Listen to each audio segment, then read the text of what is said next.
Yo, what's up? Ako nga pala si BT at nandito tayo ngayon sa BT Reaction and welcome to my channel, Tunay na Kritiko. At meron tayong panonooring video ngayon. Ito po ay nagmula kay Banat Kabayan TV. Sa mga hindi pa po nakakabisita sa channel ni Banat Kabayan TV, bisita na po kayo mga katunay. At kung hindi pa kayo nakakapag-subscribe, subscribe na din po kayo mga katunay kay Banat Kabayan TV. At syempre, huwag nyo rin po sana kalimutan na mag-subscribe dito sa channel ko sa Tunay na Kritiko. Sa mga hindi pa nakakapag-subscribe, and click the notification bell para maging updated po kayo sa mga reaction videos na aking ilalabas. At huwag na natin pagtagalin at sabay-sabay na nating panoorin ang laman ng video na hatid sa atin ni Banat Kabayan TV at bibigyan natin ng reaksyon. Pasok! Harry Roque ba? Mabigat po to. Ayun, bago natin simulan, nais ko nga palang magbigay ng credits dito sa boses na madidinig natin at bibigyan ng reaksyon. Walang iba kundi kay Sir Badong Aratales. Ipagtulungan po sa ICC kahit po tayo ay hindi na miyembro. Yung pong papapasukin natin o kaya ay ipapahuli natin, no? Kung magbibigay po yung ICC ng warrant of arrest kay Pangulong Duterte at ipapahuli po ng ating pamahalaan, impeachable offense po to, no? Ayan. Ayun kay Harry Roque. Pagdating po sa International Criminal Court, si Harry Roque ang kaisa-isa. Ulitin ko po. Si Harry Roque ang kaisa-isa na abogado na certified na pwedeng humarap sa ICC. Hindi pala lahat ng abogado pwedeng humarap. Opo. Siya lang pala, no? Siya po ang kaisa-isa sa Pilipinas. Ay, grabe pala. Kaya pag nagsalita si Harry Roque tungkol sa mga ICC, makikinig tayo. Kasi siya pala kaisa-isang nakakaharap, certified, qualified na maging abogado sa ICC. Kasi sinisiraan nila si Harry Roque. Si Harry Roque daw mataba, si Harry Roque daw ano butanding. Wala po kinalaman yun. Kung si Harry Roque po ang kaisa-isang abogadong Pilipino na pwede pong gamitin o pwede pong magtanggol sa ICC, ay ibang uri po yung level ng usapan niya. Pag nagsalita si Harry Roque tungkol sa ICC, siya po ang pinaka-qualified sa ating lahat. Takin mo, no? Ibig sabihin, magaling na abogado ka kasi kita mo, ikaw lang maaring humarap sa ICC. Ikaw lang yung kaisa-isang abogado sa dinami-dami ng magagaling na abogado sa atin dito sa Pilipinas. Si Attorney Harry Roque talaga. Aba, sana all. Wala kayong magagawa, dude. O ano po sabi ni Harry Roque? Aba, pag ikaw pala nakipagtulungan ka sa ICC, ano po ibig sabihin ng pakikipagtulungan? Pinapasok mo yan. Pinapasok mo yung ICC. Hinayaan mo rito mag-imbestiga. Tapos pag naglabas yung ICC katulad ng Russia kay Putin na naglabas yung ICC ng warrant of arrest, tumulong ka para maaresto yung iwawarrant nila dito sa Pilipinas. Hindi naman tayo member. Hindi tayo under jurisdiction. Aba, pwede palang impeach yan. Impeachable offense pala yan. O yan ang real talk. Yan po ang maliwanag na paglabag. Kumbaga, hindi pwedeng basta-basta nila ipasok ang ICC dito. Dahil, syempre, si PBBM, mapapahamak din niya. Impeachable yan eh. No, kasi siya ang may ano dyan, na kung papapasukin niya, salita niya. Pero hanggat hindi na tayo miyembro, wala na. Hindi po yung katulad ng ginawa sa SMNI na bago mag-conduct ng preliminary investigation ng NTC, sinuspend na. Yari kayo pagdating sa Court of Appeals niyan. Titignan natin. Sana may danyos, no? O sana tanggalin na yung NTC. Pagka napatunayan na kayo'y lumabag sa due process, wala kayong karapatan na mamuno dyan sa NTC. Pero yun nyo, imbestigahan pa lang. Kaya po, Summer, thank you very much sa 8 Hong Kong dollars. Yan. Buenamano. Okay. Sa madaling salita mga kapatid, nakakaawa. Naawa rin po ako kasi minsan natin naging kakampihan. Ang taas ng level nung ni Pangulong Duterte. Ang taas po ng level ng sinundan. May hindi nyo masisisi. Kung ang sinundan ni Pangulong Marcos ay si Pinoy, baka may pagmalaki talagang mga projects. Pero si Pangulong Duterte po yung sinundan di ba? Ang mahirap. Parang ang nangyayari is mabigat yung nasundan ni PBBM. No, na alam natin na may mga ginawa si Tatay Digong na pwede niya talagang i-continue kasi may mga naiwan si Tatay Digong na mga ginawa no? Magaganda yung kalimitang mga ginawa niya. So ang iniisip nga ng iba na parang nawawala, hindi na tinutuloy ni PBBM kung ano yung mga proyekto niya ni Tatay Digong dati. So baka malay natin, 'di ba? Itutuloy niya 'yan, 'di ba? Mas pinapalawak pa natin. Naku, nakikiyama. Hindi na lang umamin na nagsisimula pa lang kami. Maunawaan pa namin eh. Ano pa lang, 1.5 taon pa lang ang administrasyon ng mga Marcos. Pinoporma pa lang namin yung mga dapat gawin. Wala pa tayong ganong proyekto kasi nagsisimula. Mauunawaan pa namin eh. Pero pag malakihan nyo kagad kaming mga vlogger na iiyak daw yung mga DDS dahil nagbabayad ng utang si Marcos. Iiyak daw yung mga DDS dahil nakapag-uwi ng 4 trillion. Yun lang po ang dalawa nilang pinagmamalaki. Nakakaawa po. Wala pong napababa yung presyo ng bigas. Wala pong nakapagtayo ng mga malalaking proyekto. Katulad po ng kay Pangulong Duterte. Mayat-maya, di ba, nalulula tayo. Hindi na nga natin na parang ano ba yan? Mayat-maya na lang merong inauguration. Mayat-maya po talaga real talk. Kaya nga nakikita ko minsan pag may mga bumibili ng bigas hinahanap talaga nila yung 20 pesos. Pero pag naano ni PBBM yung 20 pesos, may natupad siyang isang malaki talaga. No, kung sakasakaling magkaroon tayo ng bigas, mapababa yung bigas. Kahit wag na siguro matupad yung 20 pesos, no? Mapababa na lang sana yung presyo ng bigas kasi ang dami talagang nahihirapan. Napakamahal na ng bilihin ngayon. 500 pesos sa isang araw is napakahirap na talagang i-budget. Po, mayat-maya may inauguration.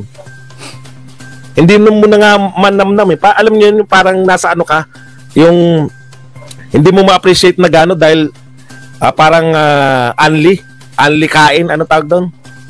Nasa buffet ka na masasarap lahat. Ganun po tayo ng Pangulong Duterte. Yung buffet po na masasarap lahat, hindi mo na ma-appreciate dahil sa sobrang dami. Mayat-maya, meron kang kakainin. Sabay pagdating po ngayon, putya. Hindi ka na makakain. Ano achievement nyo? Nagbayad kami ng cheat. Nagbayad ka lang, puta, achievement ba yun? Umutang ka, natural babayaran mo. Kailan pa naging achievement? Kailan, hindi nila maipagmalaki EDCA sites. Kailan pa po naging achievement ng isang pangulo yung pagbabayad ng utang? Ayan, wala pala na itayo. So ito yung sinabi ni Sir Badong na talagang automatic talaga na nagbabayad na talaga. Kapag may mga nauubong presidente, is talagang kinakaltas na talaga doon. Kapag umutang ka, kaltas na yan. Parang GCash, parang ganun. Huwag na umutang ka, di ba? Kaltas na natin yan. Hindi katulad ng ibang mga loan app, no? Talaga ang kukulit, tawag sila ng tawag.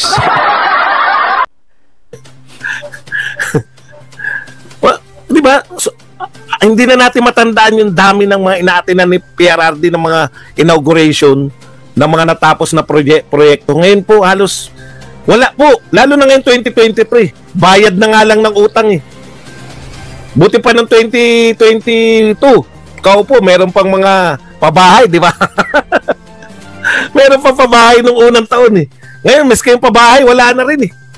Pero di ba merong may ginagawa si PBBM ng mga pabahay? May mga inano siya ng pabahay ngayon. Nakita ko yun sa niya. Tinapay, Correct me if I'm wrong, mga katunay. Paki-comment lang po yung tungkol sa nagawa naman ni PBBM. No? Kasi mas maganda rin, malaman din natin kung ano din yung nagawa ni PBBM dito sa Pilipinas. Siyempre, alam naman natin na si Tatay Digong talaga is napakarami talagang ginawa. So, siguro kay PBBM is yung mga ibang nagagawa niya is natatakpan ng mga issues. No? Lalong-lalo na nung mga issue na gusto na naman na kumuha ng mga kapangyarihan na ganyan. Siguro may ginagawa din pero hindi lang masyado nating makita.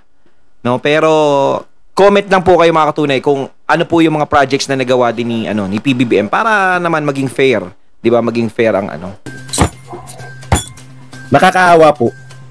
Lahat po ng presidente nagbayad ng utang. Pero wala pong presidente na pinagmalaki na siya ay nagbayad ng utang. Alam niyo kung bakit? Kasi umuutang pa tayo eh. Pagmamalaki mo lang na nagbayad ka ng utang, kung yung lahat ng utang mo ay nabayaran natin. Naawa po talaga ako. Nangantsaw po eh. Nagbayad kami ng utang. Si Duterte ba hindi nagbayad ng utang? Reviewin niyo po. Nariyan naman hindi na ako. Ayan naman, nakita ko na pero hindi ko napapakita sa inyo. Ano kayo bali? Mag-research kayo bago kayo bumanat. Kung ilang taon si Duterte, ganun din karaming taon Kung 6 years na nung kulang si Duterte, Binabayaran. 6 years siya nagbayad ng utang. Si Pinoy nga napapatay-patay. Si Pinoy nga na halos wala tayong matandaan na ginawa. Nagbayad din po ng utang yun. Pero yung Pero ang ginawa papatay-patay si Pino, yung tulay na bumagsak. sa Pinoy, ni hindi po yan nakapag hindi niya po pinagmalaki na siya ay nagbayad ng utang kasi hindi naman po proyekto yung pagbabayad ng utang. Ano ba kayo? Ngayon, mas malaki na utang natin. Hindi nyo ba naintindihan nyo? Mas malaki na utang natin. Uutangin nyo pa nga yung budget na malaki, uutangin nyo pa. Yung ayuda, pasensya na kayo kung paulit-ulit ako. Yung ayuda na ipamimigay nyo 500 billion, mas malaki pa sa Bayanihan 1 and 2 budget. Alam nyo po ba yung Bayanihan 1 and 2? May ayuda na ron, may bakuna pa, at may mga pambili pa ng PPE. Ngayon po ba bibili tayo ng PPE? Hindi po. Bibili ba tayo ng bakuna? Hindi po. Purely ayuda lang? Opo. Purely ayuda? Bakit doble? Ng budget natin sa 2 taon. 1 taon na budget. Ngayon pang ayuda, doble. Sa 2 taon na may ayuda na, may PPE pa, may bakuna pa. At saka ngayon yung ayuda, kung magbibigay man sila, wala na tayong paggagamitan yan. Magiging sa personal na pangangailangan na lang gagamitin yan. Siguro, bibigyan ng ayuda kasi alam nilang mahal yung bilihin. No, pambili-bili. Pero ko, kung mga 5,000 lang yan, saglit lang talaga yan. Sa grabe ng mahal ng mga bilihin ngayon. Sana kaysa magbigay ng ayuda, is bigyan na lang ng solusyon yung mahal na bilihin. No? Para naman yung mga tao is maging maayos naman, gumaan naman kahit papaano yung pamumuhay.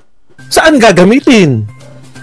Your hula is as good as... Ayan, siyempre wala pa rin pong katapusan yung paninira nila kay Sara Duterte na sana daw ay magsalita na si Sara Duterte tungkol po sa nangyayari sa WPS. Parang kung makikinig ka rito sa mga to, parang araw-araw binobomba tayo ng kanyon tubig. 2 lang po yung ipinagmamalaki ng mga supporter ni BBM na nagawa ng administrasyong ito. Una po, yung nakapagpapasok ng 4 trillion na nung kinwestiyon na pledges lang pala ay naging 249 o kulang-kulang 300 billion na lang. Di ba? At ikalawa po, ito po. Pinagmamalaki po nila ngayon, nakakahiya. Pinagmamalaki nila ngayon na si Pangulong Marcos daw po ay nagbayad ng utang. Proyekto po. Proyekto po ba yung pagbabayad ng utang? Ililinaw ko po sa inyo, hindi ko po maintindihan. Grabe, ganito na po. Ganito na po yung ating anong tawag diyan? Ganito na po yung ating kababaw, yung ating pamahalaan. Pati po yung hindi proyekto, sa kawalan po ng may pagmamalaki, ginagawa na pong proyekto. Tignan po ninyo yung mga numero po ni BP Sara, di ba? Kung ilang classroom ang pinatayo. Bibigyan ko po kayo ng halimbawa ng pagmamalaki. Ito po, tignan nyo po yung mga... So yung kailangan talaga is yung talagang pruweba na talagang may nagawa, is yung talagang pinapakinabangan ng mga Pinoy. Di ba? Lahat yung mga istruktura, ganito, may mga pinapatayo ka, mga pabahay, ganyan. 'Di ba? Yung krisis sa atin na susolusyonan, 'di ba? Yun yung ibig sabihin ni Sir Badong. Kasi kung sa utang naman is talagang automatic siyang nababayaran ng kahit sinong presidenteng nauupo. Pinatay yung classroom, ni-repair na classroom, yung mga eskwelahan na makaabot. Ganun po ang pagmamalaki ng proyekto. Ito po utang. Una po, na-disprove na po natin na may 4 trillion. At napatunayan po natin na mas malaki ang pumapasok na direct foreign investment nung panahon na yung Pangulo ng Pilipinas ay stay put lang sa Pilipinas, si Pangulong Duterte, kaysa sa panahon ng ang Pangulo ng Pilipinas ay ikot ng ikot. Sabi nga po, hindi na po nakatiis si Coco Pimentel. Nakiusap na eh. Sabi niya, mahal na Pangulo, baka gusto mo naman mag-stay na lang sa Pilipinas. I-meeting mo na lang na walang katapusan ng yung mga Ay, sinabi ni Pipi. Ayun, at ating natunghayan ng video na nagbula kay Banat Kabayan TV at syempre natunghayan din natin ang boses na yun na nagbula kay Sir Badong Arrateles. Kayo mga katunay, anong masasabi nyo tungkol dito sa video ng ating napanood at binigyan ng reaksyon? Comment lang po kayo sa comment box. So once again, I'm BT and I'm out. Peace.